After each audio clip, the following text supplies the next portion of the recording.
Depois da Semana de Arte Moderna de 1922, um novo movimento literário se instaurou no Brasil. Foi o modernismo. Vamos conhecer um pouco das características dessa nova escola literária?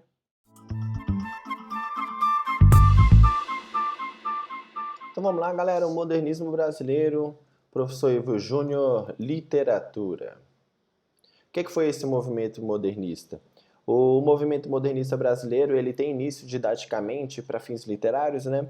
Na Semana de Arte Moderna de 1922. Então, oficialmente, dia 13 de fevereiro de 1922, a gente tem início do modernismo, tem o início do modernismo aqui no Brasil. Basicamente, ele é alicerçado em três objetivos.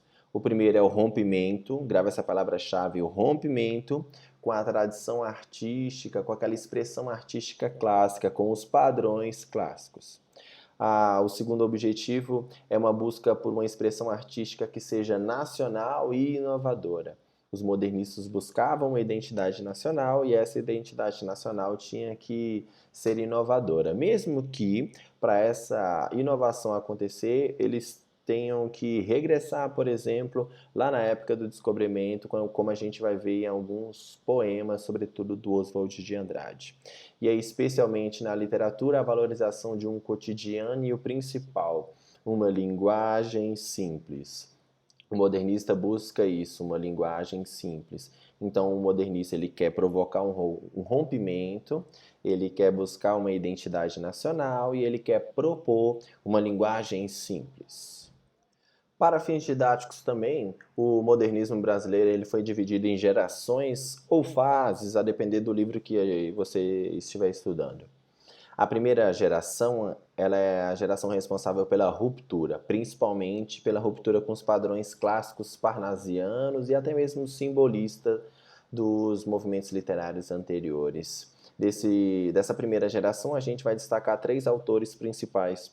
O Oswald de Andrade, autor, por exemplo, de Pronominais, o Mário de Andrade, autor de Macunaíma e Pauliceia Desvairada, e o Manuel Bandeira, autor de Os Sapos, por exemplo, que foi declamado na Semana de Arte Moderna de 1922. A segunda geração, ela não estava preocupada em dar pancada nos parnasianos e nos simbolistas. Ela não estava preocupada em instaurar um movimento literário.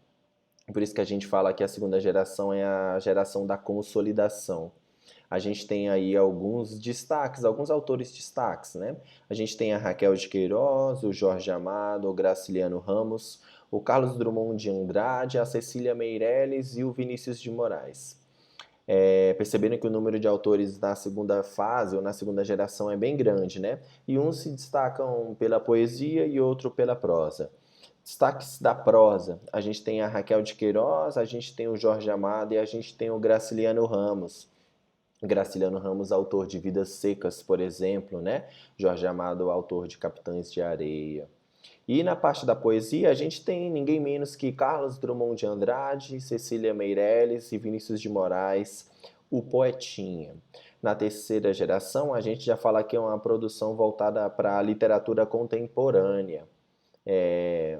Destaques dessa terceira geração, a gente tem a Clarice Lispector, sobretudo com seus contos, a gente tem o João Guimarães Rosa, principalmente com seus neologismos e sua linguagem inovadora, e a gente tem o João Cabral de Melo Neto, também muito forte na poesia. Em termos de datas e cronologia, a primeira geração é a geração que dá início ao modernismo brasileiro, ela vai de 1922 a 1930, a segunda geração de 30 a 45 e a terceira geração de 1945 até 1960. Então, colega, vamos lá, vamos aprofundar um pouco os nossos estudos e vamos aprofundar aqui nas características da primeira geração do modernismo no Brasil, tá bom? Elas estão aqui em amarelinho aí, ó. As duas primeiras, liberdade estética e ruptura com o tradicionalismo, elas têm referência direta com o movimento literário anterior, que é o parnasianismo, quando ele fala da liberdade estética e da ruptura com o tradicional, com o tradicionalismo, ele está criticando os parnasianos, que tinham uma cartilha de como escrever poemas, né? O soneto, ele tinha que ser decassílabo, todo em redondilhas maiores ou menores. Aquele culto de servir a forma é uma das bandeiras que os modernistas eram contra, né? A linguagem com humor, a gente vai ver muito poema pílula, poema curtinho, que vai ter essa quebra da expectativa lógica que caracteriza a figura de linguagem do humor. A gente tem uma liberdade formal, diferente das formas fixas do parnasiano, e a gente vai valorizar temas do cotidiano. Então, ir à padaria, jogar capoeira, são temas recorrentes da poesia modernista da primeira geração. Outro aspecto importante para mencionar aqui das características da primeira geração do modernismo é o aspecto do nacionalismo. A gente tem dois nacionalismos na literatura, um do romantismo utópico, idealizado, lá da época do Gonçalves Dias, Minha Terra tem Palmeiras, Onde Canta o Sabiá. Esse nacionalismo utópico e até de certo ponto ingênuo, ele não é o mesmo nacionalismo aqui da primeira geração do modernismo. Nessa fase do modernismo, eles tentam solidificar a cultura brasileira, a identidade brasileira por meio do cotidiano. E esse cotidiano, por vezes, apresenta problemas sociais, como a gente vai ver à frente. Ao passo que no romantismo, o nacionalismo ele era utópico, ele era, na literatura a gente chama de escapismo, né? Quando a ignorância completa dos problemas sociais em prol de uma idealização, no caso, a idealização da pátria. Então, no modernismo, na primeira geração, há sim o nacionalismo, só que o nacionalismo ele é diferente do nacionalismo do romantismo. É um nacionalismo mais voltado para a pátria, para o cotidiano e para pátria cotidiana. Influenciados principalmente pelas vanguardas europeias do cubismo, do futurismo e do surrealismo, essa primeira fase, de 1922 a 1930, ela é considerada a fase heróica do modernismo aqui no Brasil. Ela se caracterizou também, primeiro por ser muito radical, muito... a palavra ruptura nunca coube tão bem para caracterizar uma geração. A ruptura. E aí ela também é reconhecida por diversos manifestos, revistas, publicações agressivas que propunham sempre essa renovação tão esperada para as artes brasileiras. Uma das consequências da Semana de Arte Moderna de 1922 foram esses manifestos e essas revistas que os modernistas começaram a publicar posteriormente à Semana de Arte Moderna. Então aí tem algumas aí, ó. Eu tenho o Movimento Pau-Brasil, que é a poesia de exortação à pátria, promovido pelo Oswald de Andrade em 1924. Eu tenho também o Movimento Verde Amarelismo, então a Escola da Anta.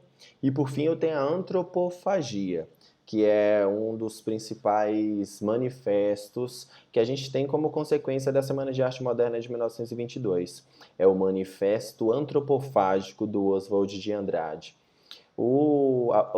Tanto o Movimento Pau-Brasil como o Verde Amarelismo, eles eram muito extremos, eles ignoravam todas as outras manifestações artísticas e culturais que não fossem brasileiras.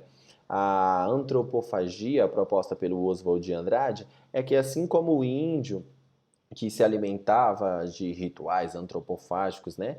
Ele se alimentava da carne humana, da carne de um grande guerreiro, por exemplo, para absorver as forças desse guerreiro. A antropofagia é isso, seria a devoração simbólica da cultura estrangeira para que a gente absorvesse tudo que a cultura estrangeira podia nos oferecer, mas ao mesmo tempo tinha um filtro, tinha mais ou menos ali uma barreira que não fazia a gente perder a identidade brasileira, compreendem?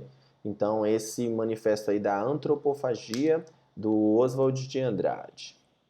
Então, colegas, foi isso. Na aula de hoje a gente aprendeu um pouquinho mais sobre o movimento literário do modernismo aqui no Brasil.